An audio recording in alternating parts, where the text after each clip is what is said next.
आज हम पढ़ेंगे राजस्थान की सभ्यता के स्थल कौन कौन से हैं, इनकी खोज किसने की और वहाँ क्या क्या विशेषताएं पाई गई है। तो सबसे पहले आहड़।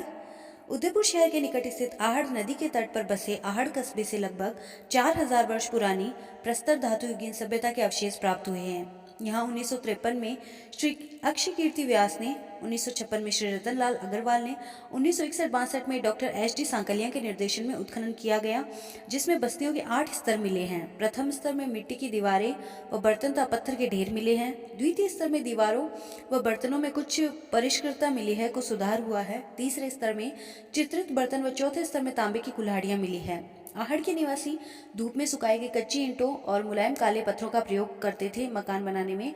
मकानों की छतों के लिए बांस का प्रयोग करके उन पर मिट्टी का लेप किया जाता था। दीवारों व फर्श को भी मिट्टी से लिपा जाता था। मकानों से गंदा पानी निकालने की नालियां भी मिली हैं। मकानों में एक से अधिक चूल्हे मिले हैं, जो संयुक्त परिवार प्रणाली की ओर संकेत करते हैं।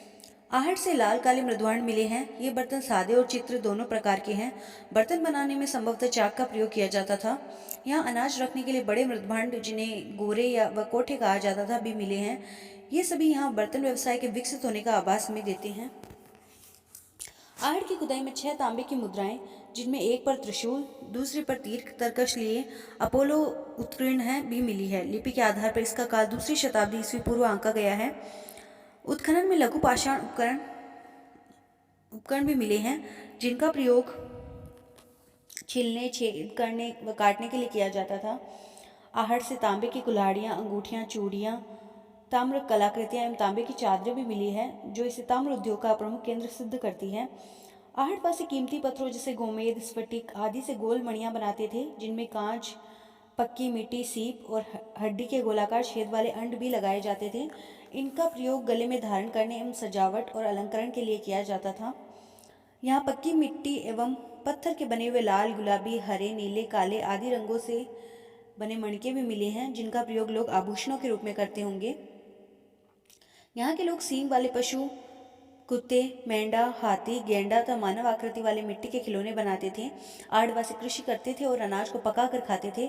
खुदाई में प्राप्त ठप्पों से यहाँ रंगाई और छपाई व्यवसाय उन्नत होने का भी संकेत मिलता है।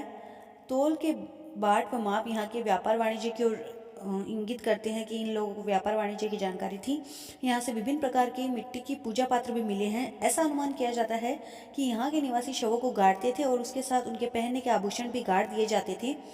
डॉक्टर गोपीनाथ शर्मा ने इस सभ्यता का समृद्धम काल 1900 से 1200 ईस्वी पूर्व तक आंका है। दूसरी सभ्यता है ईसवाल। ईसवाल उदयपुर जिले की एक प्राचीन औद्योगिक बस्ती है, जो कि 1 किमी लंबे व आधी किमी चौड़े भूभाग में फैली हुई है। राजस्थान विद्यापीठ उदयपुर के पुरातत्व विभाग के तत्वाधान में यहाँ खुदाई की जा रही है। यहाँ से 2000 वर्ष पूर्व के निरंतर लोहा गलाने के प्रमाण मिले हैं। प्रारंभिक उत्खनन से यहाँ 5 स्तरों तक बस्तियों के प्रमाण मिले हैं, जो प्राक ऐतिहासिक काल से मध्य काल तक का प्रतिनिधित्व करते हैं। उत्खनन में भवनों के अवशेष, चूल्हों व लाल रंग के मिट्टी के बर्तन मिले हैं। मकान प्रस्तर खंडों से निर्मित है, जिन्हें मिट्टी के गारे से जोड़ा जाता था। उत्खनन से लोहमल, लोह अयस्क, मिट्टी में प्रयुक्त होने वाले पाइप भी मिले हैं। उत्खनन से प्राप्त अवशेषों से अनुमान लगाया जाता है कि 5वीं शताब्दी ईस्वी पूर्व के लगभग यहाँ लोहा गलाने का कार्य प्रारंभ हो गया था। मौर्य साम्राज्य व सुंग कुषाण काल में यहाँ लोहे गलाने की गतिविधियाँ संचालित होती थी। यहाँ से मिले सिक्के को प्रारंभिक कुषाण काल का माना जाता है। उत्खनन में कुछ हड्डियों के टुकड़े भी मिले हैं, जिनमें ऊँट का दांत महत्वपूर्ण है। अभी इस क्षेत्र में उत्खनन कार्य बाकी है। यहाँ से लोह प्रौद्योगिकी के उद्भव व विकास के और भी प्रमाण मिलने की संभावना है। ओजियाना। आहड़ संस्कृति से संबंधित पुरातत्व स्थल ओजियाना भीलवाड़ा जिले में स्थित है। इस पुरास्थल का उत्खनन 2000 ईस्वी में किया गया था। उत्खनन में प्राप्त मृदभांड परंपरा एवं भवन संरचना के आधार पर इस संस्कृति का विकास 3 चरणों में माना जाता है। प्रथम चरण कृषक वर्ग से संबंधित लोगों द्वारा बसाई गई बस्ती का है। द्वितीय चरण में पत्थर से आवास संरचनाएं बनाई गई। इस चरण से अन्न भंडार के प्रमाण मिले हैं। साथ ही इस चरण का अंत अग्निकांड से होने के प्रमाण भी मिले हैं। तृतीय चरण में भवन निर्माण के तरीके से इस संस्कृति के पतनावस्था की ओर भी पता चलता है। कारण यहाँ की खुदाई के सभी चरणों से लाल एवं काले रंग के मृदभांड, जो सफ़ेद रंग से चित्रित हैं, प्राप्त होते हैं, किंतु प्रत्येक चरण में इन पात्रों को बनाने की विधि जो है वो भिन्न भिन्न रही है।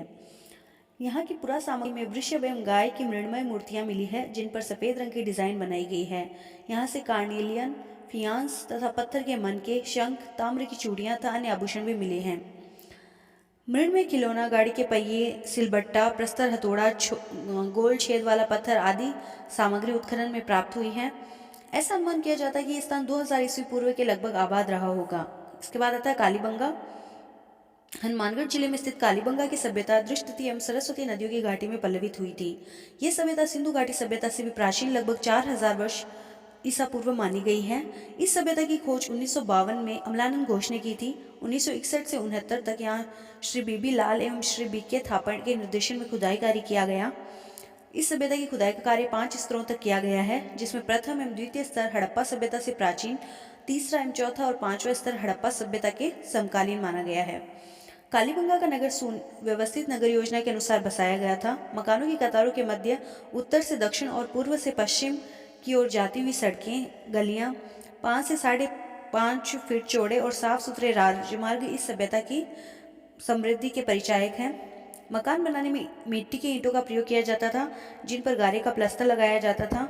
कमरों के फर्श को चिकनी मिट्टी से लीप दिया जाता था। मकानों में गंदा पानी बाहर निकालने की नालियों के अवशेष भी मिले हैं। अंतिम स्तर की सभ्यता को हड़प्पा से पूर्व की सभ्यता माना जाता है। इस स्तर के सभी मकान कच्ची ईंटों के बने हुए हैं।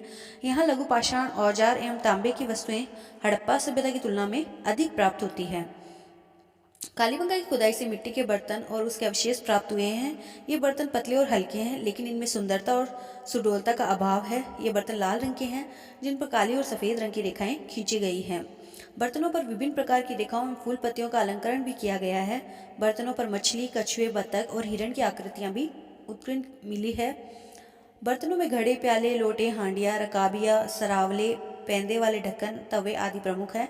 कालीबंगा में पशुओं एवं पक्षियों के स्वरूप वाले खिलौने, मिट्टी की मोहरें, चूड़ियाँ, तौल के बाट, तांबे की चूड़ियाँ, चाकू, तांबे के औजार, कांच के मणियाँ आदि भी मिले हैं। कालीबंगा की लिपि सिंधु लिपि के समान ही है, जिसे अभी तक पढ़ा नहीं जा सका। कालीबंगा में जुते हुए खेत के साक्ष्य भी मिले हैं, जो यहाँ के निवासियों की उन्नत कृषि की जीवन के द्योतक है। इसके बाद आता है गणेश्वर।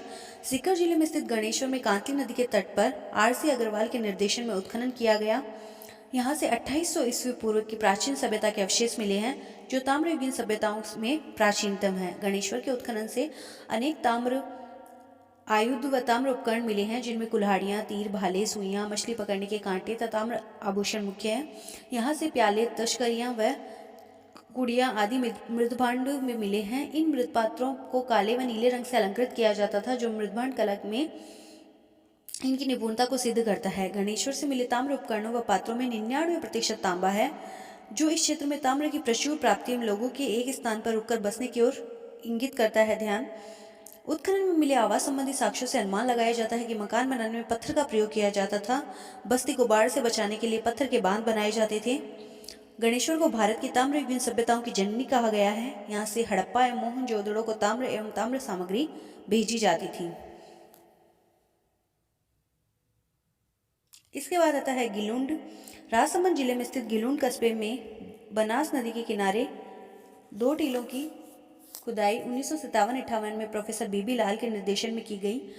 पुनः 2002-3 में पेनिसिल्वेनिया विश्वविद्यालय के प्रोफेसर ग्रेगरी पोशल एवं पुणे विश्वविद्यालय के प्रोफेसर V.S. शिंदे के निर्देशन में खुदाई से यहाँ ताम्रयुगीन सभ्यता के अवशेष मिले हैं। रेडियो कार्बन तिथि के आधार पर इस सभ्यता का समय 1700 से 1300 ईस्वी पूर्व के बीच निर्धारित किया गया है। गिलुंड से एक भवन के अवशेष मिले हैं, जो कच्ची ईंटों से बना था। इन भवनों की पुताई किए हुए चूल्हे मिले हैं। पक्की ईंटों से बनी एक दीवार के अवशेष भी मिले हैं, जिस पर मिट्टी, बालू तथा चूने का लेप है।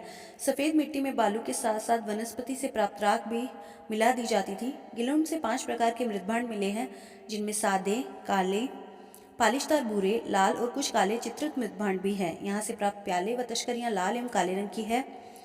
गिलुंड से प्राप्त मृण्मय कलाकृतियों में सींगदार बैल, खेल के गुट्टे जिनके सिर पशुओं के हैं तथा ताम्र के अस्त्र अधिक प्राप्त हुए हैं। गिलुंड की प्रमुख विशेषता यहाँ के काले रंग से चित्रित पात्रों पर नृत्य मुद्राएं व चिकतेदार हिरण हैं।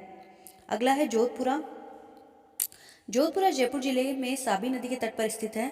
यहाँ 1972-73, 1974-75 में उत्खनन कार्य किया गया, जिसमें गैरिक रंग के पानी पीने के पात्र, कटोरे एवं तश्करियों के अवशेष मिले हैं। सलेटी रंग के पात्रों व काली रेखाओं का चित्रण सुंदर और कलापूर्ण है। जोधपुरा से लोहे के असव मृण्मय घंटादार मणके, हड्डी के तीले, हड्डी के बड़े छेद वाले पदार्थ तथा पत्थर के मणके भी मिले हैं। चौथे स्तर से लोहे के बने तीरों के अग्रभाग, लोहे की कीलें, शंख निर्मित चूड़ियों के टुकड़े, हाथ के बने कुबड़े, बैल की आकृतियां तथा पाषाण निर्मित मणके मिले हैं। जोधपुरा से लोहा भट्टियां भी मिली है जो लोहा उपकरण बनाने के काम आती थी। इन भट्टियों में उपलों का प्रयोग किया जाता था। यहाँ से मानव आवास के चिन्ह फर्श और ईंटों के दीवार के रूप में मिले हैं। यहाँ से मिली वस्तुओं के आधार पर सभ्यता का कालक्रम 2500 ईस्वी पूर्व से 200 ईस्वी तक माना जाता है। इसके बाद की सभ्यताएं हम भाग 2 में पढ़ेंगे।